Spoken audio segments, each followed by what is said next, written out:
Добро вечер и добродојдовте, фудбаломани, љубители на фудбалот, на 5 дена пред почетокот на светскиот настан број 1 во годината што полека изминува, а тоа е светското фудбалско првенство во Катар 2022 година. Од 20 ноември до 18 декември очите на милиони љубители широм светот на сите светски меријани ќе бидат сперени кон Доха, кон Катар, кон надпреварите на светското фудбалско првенство. Во таа конотација, во тој контекст и наша вечерашна емисија е посветена на престојниот мондијал. Ќе зборуваме за Катар 2022 со шлагвор тема со наслов како Катар го зграбчи мондијалот, како арапскиот свет за прв пат во речиси вековната историја на мондијалите ќе биде домаќин на сите светски фудбалски репрезентации. Некаде пред 12 години или поточно на 2 декември 2010 година беше организирано гласањето кое се спроведе и на кое 22 членови на извршниот одбор на ФИФА, на највисокиот орган на светската фудбалска организација, го дадоа својот глас за домакините на наредните два мондијала, односно за тоа кој ќе биде домаќин на светското првенство 2018 година во Русија и 2022 година во Катар. Домаќините се познати, гласањето е познато, а ние еве полека во предвечерието на мондијалот реков се навраќаме на овој настан, овие гласови, да видиме како сето тоа помина. Во меѓувреме, како едно мало подсетување, едно моје размислување, еден мој коментар даден некаде февруари 2016 година, значи пред скоро 6 години, токму во контекст на Катар 2022 година, односно низ прилогот на телевизијата Канал 5 и новинарот Зоран Цветановски, еден мој коментар да го погледнеме точно во однос на промените во ФИФА, заменувањето на Сеп Блатер, доаѓањето на Џани Инфантино, а сето тоа поврзано со мондијалот во Катар. Следува прилогот од Канал 5 февруари 2016 година. Како и да е, со доаѓањето на Џани Инфантино на чело на ФИФА се отвара една нова ера во светскиот фудбал. Со нас за вечерва е Мијалчо Другутов, мој колега, фудбалски експерт, долги години инволвиран во односите и во случувањето во светскиот фудбал, учесник директно на многу светски фудбалски првенства, директен учесник на конгресот кога беше избран поранешниот председател Сеп Блатер. Другутов, добро вечер, добродојдовте во вестите на Канал 5. Првото прашање е мое. Сеп Блатер си замина, коментарите дека си отиде лошиот, доаѓа Џани Инфантино, за многумина спас за фудбалот. Има ли логика во оваа теза? Апсолутно не се согласувам во таквата престрога конотација, бидејќи со сите аномалии кои Сеп Блатер ги имаше за себе и кои ги остави, реално не е во така добра состојба ја остави канцеларијата на ФИФА, сепак Сеп Блатер во изминатиот период од 98 година за време на светското фудбалско првенство во Франција, кога беше избран и кога присуствував на тој конгрес, заклучно до последните години сепак остави, би рекол, и доста длабоки траги во работењето на ФИФА, настрана од неговото коруптивно однесување кое беше нели докажано. Илузорно е да се збори за нешто кое го докажува највисоките истражни органи во светот. Меѓутоа Сеп Блатер го однесе светското фудбалско првенство прв пат во Јужна Африка, на африканскиот континент, го врати после долги години од легендарната 50-та година и популарното финале меѓу Уругвај и Бразил во Бразил, и мислам дека Џани Инфантино, не дека го оцрнувам или не верувам во него, меѓутоа мислам дека не е тоа си замена лошиот, а дојде добро. Излегува многу лоши работи за Сеп Блатер, оној скандал со корупцијата. Дали беше тоа момент кога луѓето го сменија мислењето за поранешниот председател, па сега во новиот се гледа некако спас?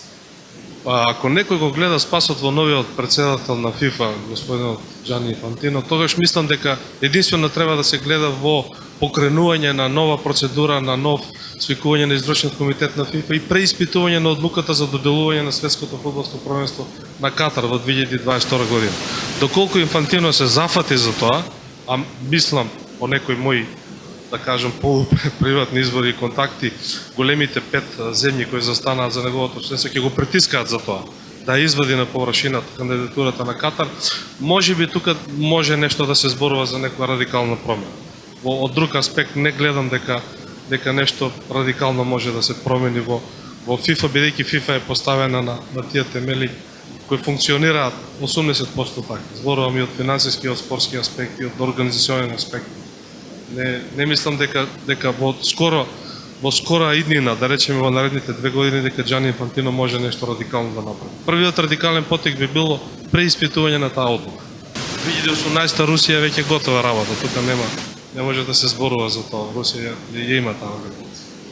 Знам дека темата е премногу комплексна, ни треба многу повеќе време, но на крајот уште едно прашање. Представниците на нашиот фудбалски сојуз, односно нашата фудбалска федерација се декларира дека гласот го дадат за Инфантино. Што тоа би можело да значи за нашиот фудбал и за нашата федерација?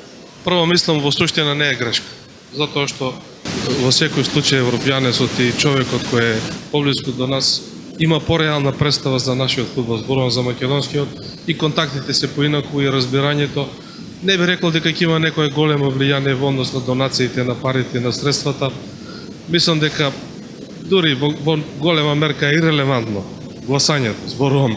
Иако пак ќе повторам, мислам дека не е грешка што го дадува гласот. Фудбалскиот сојуз, Фудбалската федерација на Македонија треба да се го бара својот пат и својата чара за да оди напред. Изборот на Инфантино е, мислам, апсолутно ирелевантен по мене. Благодарам уште еднаш. Тоа беше колегата Милчо Другутов, кој го даде своето размислување околу она што се случува во моментов во светскиот фудбал, односно смената на челната позиција во FIFA, Џани Инфантино на местото на Сепа. Одиме во Катар, ќе известуваме од Доха, од лице место на светското фудбалско првенство Катар 2022 година. По 9 пат на еден мондијал во низа и повторно со Господ напред и со помош на изворедното штипско лоби. Малку сме, не сме многу, меѓутоа добро сме распоредени и секаде не има. Штипјаните ги има од Лос Анджелес, преку Германија, Мајнхам, преку Џоханесбург, Јужна Африка, се до Доха во Катар, каде што повторно ќе бидеме со штипското лоби, со нашите луѓе кои ќе помогнат, ќе сапортираат, ќе соработуваат и на извесен начин ќе бидат дел од тимот на Буре Весник, кој ќе емитува кратки куси содржини и јавување од лице место од мондијалот. Зборувајќи за Катар и за организацијата на престојниот мондијал, неизбежно е да се спомене дека овој мондијал е со рекордна сума на инвестирани пари кога се го прашање мондијалите, изградбата на стадионите, изградба на инфраструктурата, реновирање на одделни стадиони, изградба на нови стадиони и слично она што секој мондијал пропратно го следи. За потребите на Катар, на ова мала арапска земја, лоцирана на условно на Блискиот Исток, беа потрошени фантастични 200 милијарди долари, што е една апсолутна рекордна сума, апсолутен рекорд кога се во прашање мондијалите и нивното чинење. Колку за подсетување и некоја споредба, мондијалот во Русија 4 години претходно чинеше 11,6 милијарди долари, во Бразил 2014 година беше 15 милијарди долари, а Јужна Африка 2010 година чинеше само 3,6 милијарди долари. Самото по себе ова доволно кажува дека огромни пари, огромна енергија, огромен труд е вложен и за да се добие ова организација на Катар. Но да видиме и како одеше гласањето, како де факто Катар го зграбчи мондијалот, кога се случуваше тоа и како беа распределени гласовите на 20 членови на извршниот одбор. На 2 декември 2010 година 20 членови на FIFA ги дадоа своите гласови кога се во прашање рекорд двата мондијала. Оно што е карактеристично за Катар и неговата номинација, односно неговата победа, ќе се обидеме да го објасниме ни самиот принцип на гласање и ни самиот број на добиените гласови на кандидатите. За Мондијалот 2022 година имаше 5 кандидати и тоа беа Катар, Соединетите Американски држави, Јужна Кореја, Јапонија и Австралија. Во таа насока имаше 4 круга на гласање и дури во четвртиот круг, кога останаа само 20 кандидати, Катар ја доби ова номинација, успеа да победе и де факто стана домаќин организатор на Мондијалот. Интересно е што во првиот круг на гласање 22 гласа беа распоредени на следниот начин. Катар доби 11 гласови, Соединетите Американски држави 3, Јужна Кореја 4, Јапонија 3 и Австралија само 1 глас. Во вториот круг на гласање, каде што според правилата и пропозициите испаѓа последно пласираната земја која се номинира, во конкретниот случај тоа е Австралија, Катар изгуби 1 глас, односно остана на 10 гласови, Соединетите Американски држави добија 5 гласови, истиот број на гласови ги добија Јужна Кореја, а Јапонија остана со 2 гласа и беше елиминирана како земја која може да се номинира во третиот круг.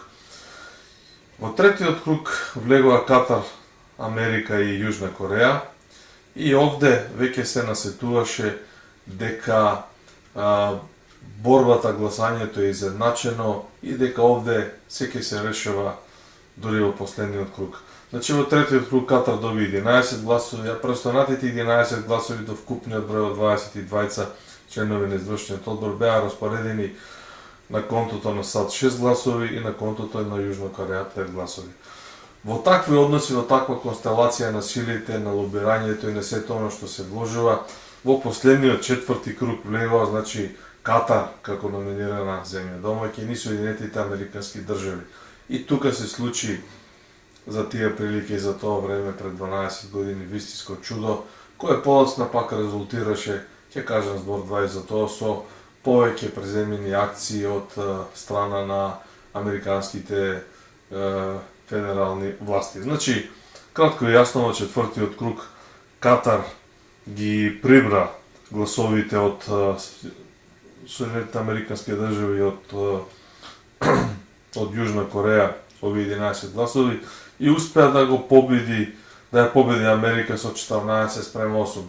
Ја гледате и табелата како одеше ова гласање и навистина има преглед. Ете, тоа е накратко сето она како Катар стигна, како Катар го зграбчи Мондијалот и како успеа да сета ова работа да ја изнесе на своите плеки со сите, да кажам, детали, аномалии, контроверзии, богатства, вложени пари и сето друго да се стигне до овој момент да бидеме на 5 денови до предпочетокот на Мондијалот. Мондијалот во Катар ќе остане запишан како прв во историјата на Мондијалите кој се одржа, односно кој ќе се одржи, рековме, во текот на зимата.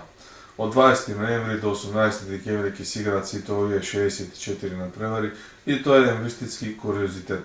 Во таа насока интересно е, значи, покрај тоа што прв пат ќе се игра во зима, за прв пат на едно светско фудбалско првенство во историјата на ФИФА и во историјата на Мондијалите ќе судат жени и овде по исто така има еден интересен избор од 5 фудбалски дами с кои ќе делат правдата на мажите.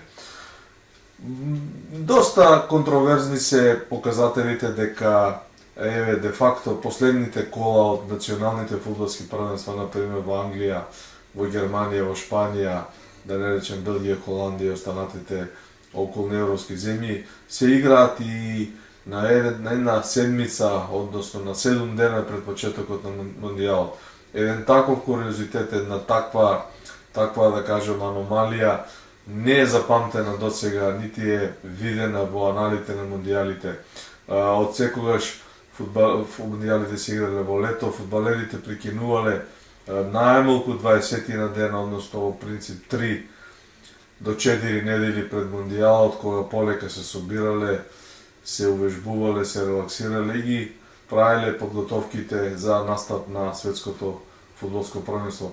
Во тој контекст е за помладите љубители на фудбалот, секако повозрасните ќе се сетат 1982 година, кога тогашната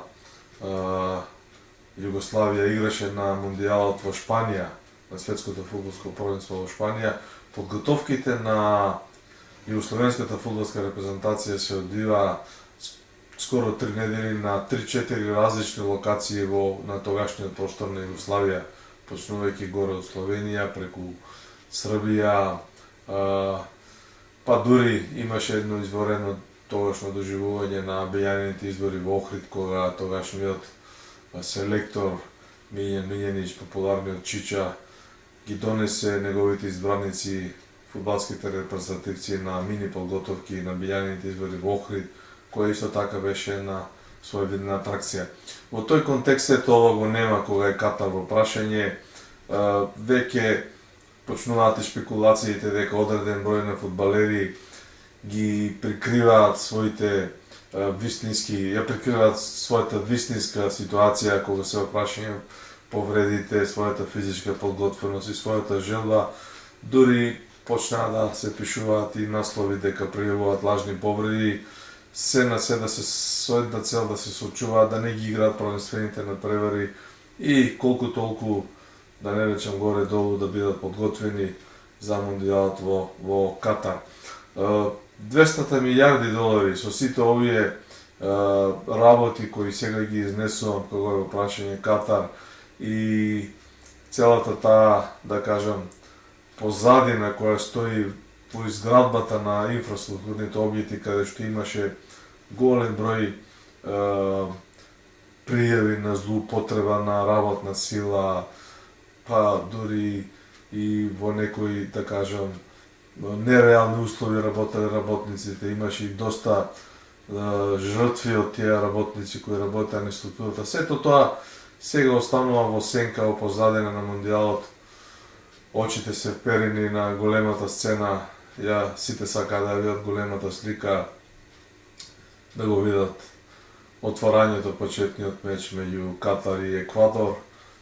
И тоа е тоа, за жал, сето ова што го зборувам ќе остане сепак запишано во архивата, да кажем, во антологијата на светското фудбалско првенство во Катар. Во очи на Мундијалот, 5 денови пред светското првенство фудбалско во Катар, известно е дека неделниот спортски магазин Скок, односно спортскиот портал Скок, ќе има свој известувач од лице место од Катар. Известно е дека во продукција на Боре Весник и со нашата авторска емисија со независниот проект Пета димензија во спортот ќе бидеме во Доха, ќе бидеме на лице место, ќе бидеме на стадионите, меѓу публиката, меѓу гледачите, ќе бидеме со фудбалскиот свет, ќе бидеме во центарот на очите.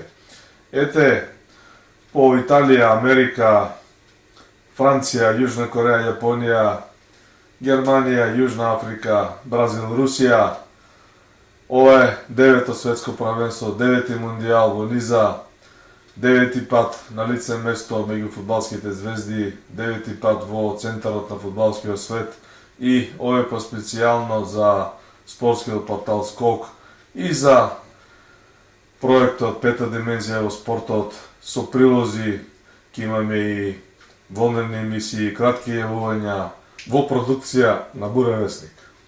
Ете сме при крајот на емисијата Пета димензија во спортот, 15 ноември, 5 дена пред Мундијалот и завршуваме денеска, се чекаме до 22, 2 дена од кога ќе почне Мундијалот, а во предвечерие на светското фудбалско првенство во Катар да се подсетиме со 2 мини прилога на последните 2 претходни Мундијали, Бразил 2014 година и Русија 2018 година.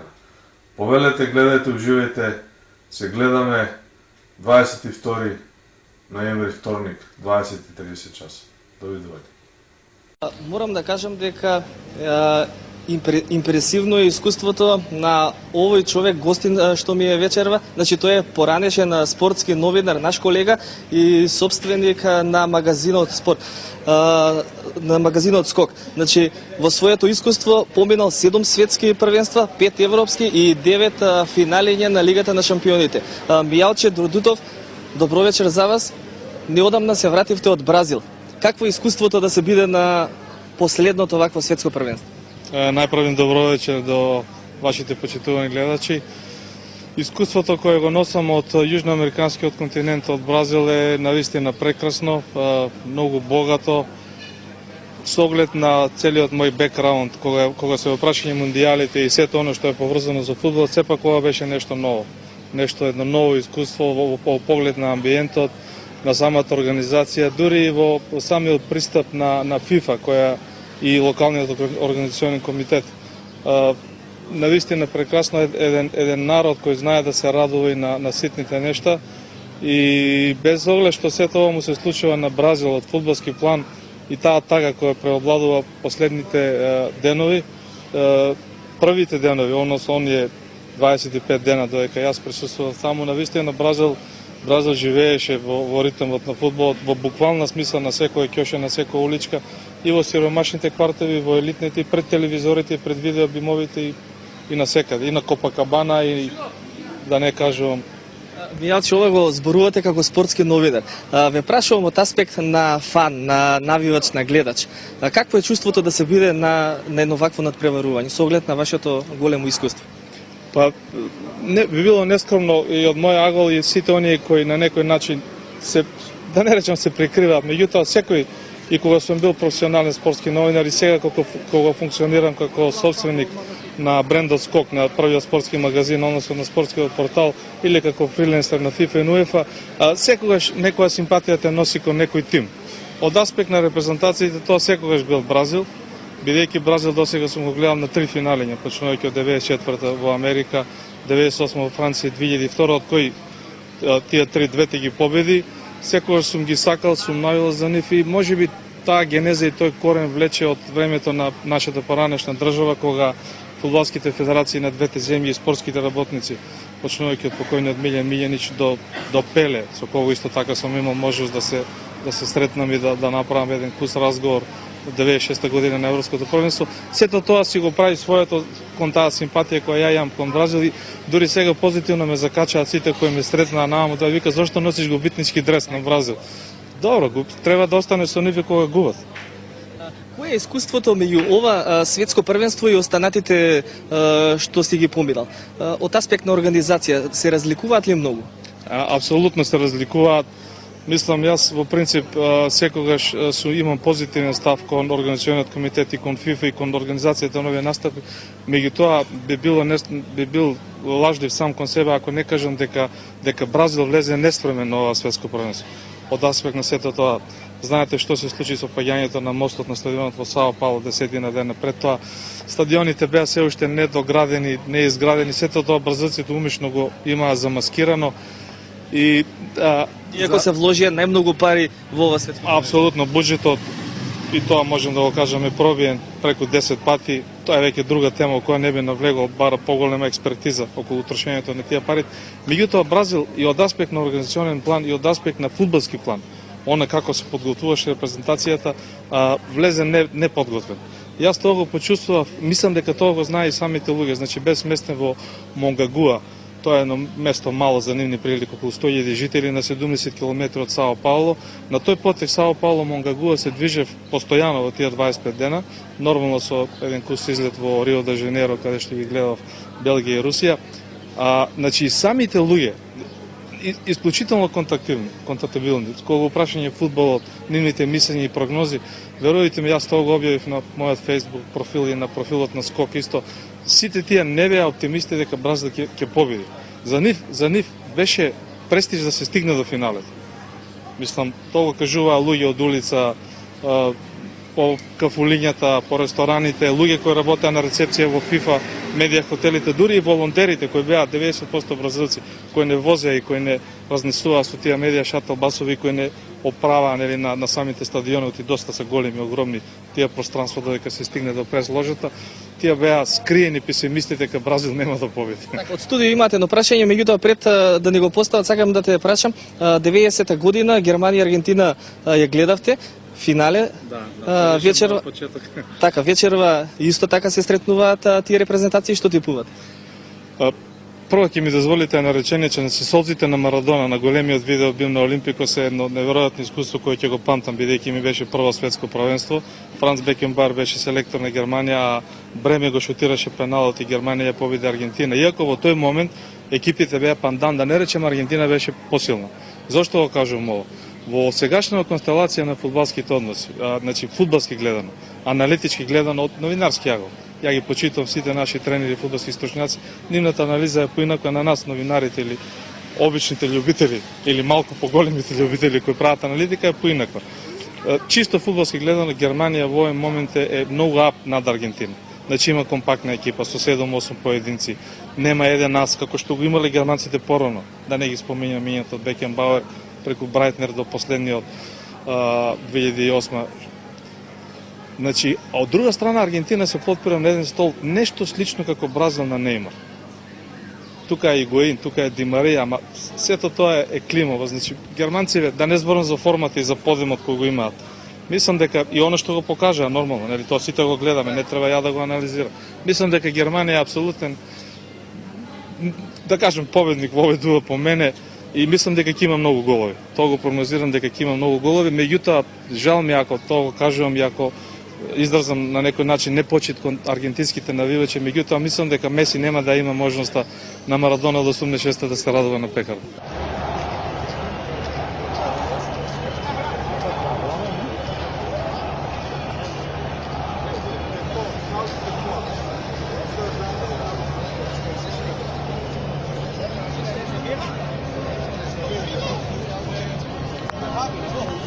Германија, Мексико, на Лужники.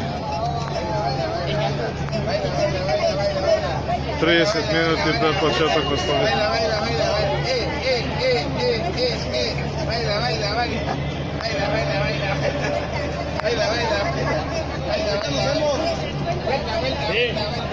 Éxito en sus vidas. ¿Con sombrero? ¡Qué chulada! ¡Qué chulada! ¡Chulada, chulada!